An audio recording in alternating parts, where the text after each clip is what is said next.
What are we doing here? And where are we gonna go? It's like we just woke up one morning and then it's welcome to the show.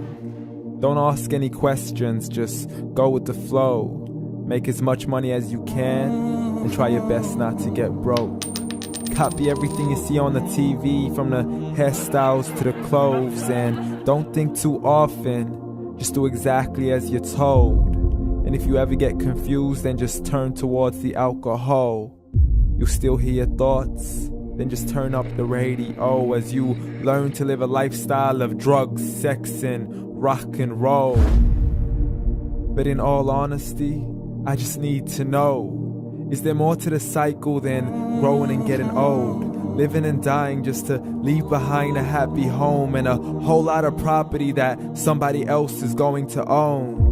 I just really need to know before the casket's closed, 'cause I'm not willing to gamble with my soul, nor am I ready to take any chances. These are just simple life questions and I'm just searching for some answers.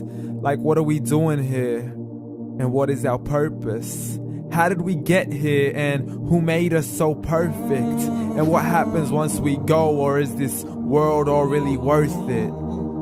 Questions we don't answer because apparently we don't really have to. There's no purpose to this life and our existence is merely natural. Then in that case, please let me ask you, did you create yourself, or was it somebody else who had fashioned you? 'Cause you're a being that's impeccable, faultless and unparalleled.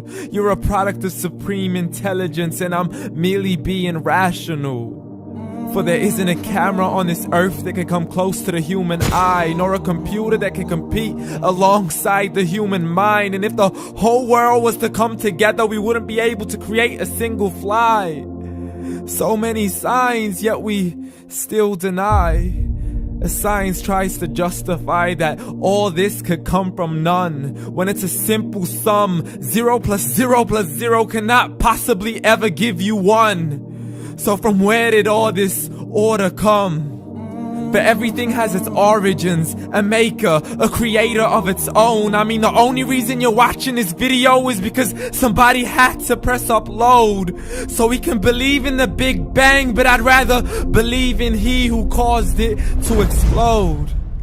Allah, the creator of everything along with every single soul. The ever-living, the master, the only one who is in control. Unlike his creation, beyond our imagination. And no, he's not a man, nor does he have any partners in association. He's on his own. And no, he did not ever leave us alone. Just like every manufacturer, he left us with an instruction manual. The Quran and Islam, and I'm sorry to jump to conclusions, but it's the only one possible. The only definition of God is the one and only supreme being. It's logical, a book with 0 contradictions, with miracles that are both scientific and historical, all revealed over 1400 years ago.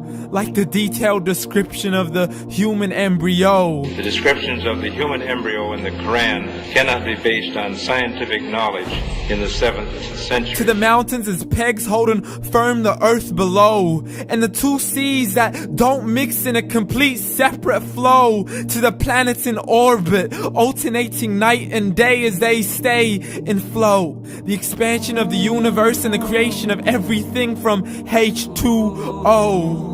To the stories of the past and the preservation of Pharaoh. To identifying the lowest point in the land where Persia defeated Rome. The gushing fluid that created man in the glands between the ribs and the backbone. And not a word has changed, it's still the same. So please explain how all this was known over 1400 years ago. To a man who couldn't read or write, as he would recite whatever the angels spoke. And if you still don't believe, please try to come up with something that's even close. But you can't, so we took God as a mockery and his messengers as a joke. Muhammad could not read or write.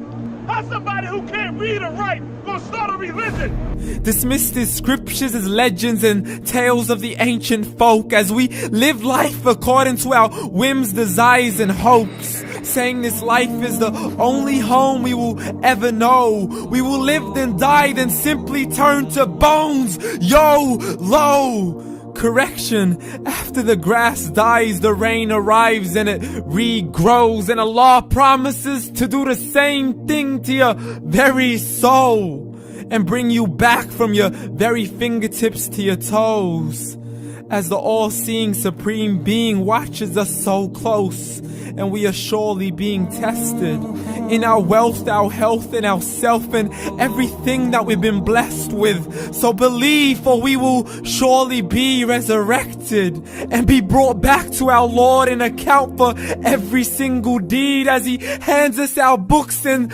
orders us to read. From the bad to the good and everything in between. You yourself are sufficient for your own accountability, so don't be mad at me. You are the one who thought He wouldn't come back to me. I gave you a whole life long to search after me, but you were busy in all that which was temporary. So read, and glad tidings to all those who believed. And if you disbelieve, read. And don't let that day be the first day you find out what your life really means.